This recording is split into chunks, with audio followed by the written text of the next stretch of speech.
अस्सलामु अलैकुम वरहमतुल्लाहि वबरकातुह। अल्हम्दुलिल्लाहि वहदह वस्सलातु वस्सलामु अला मन ला नबिय्य बअदह। मौदू है सब्र करने वालों के लिए उम्दा बदला है।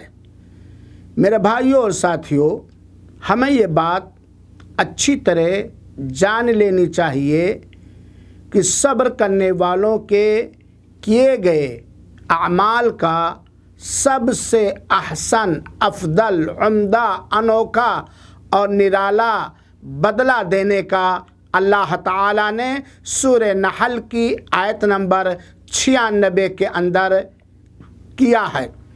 अल्लाह ताला फरमाता है, वला नजज़ियन्नल्लज़ीना सबरू अजरहुम बिअहसनि मा कानू यअमलून।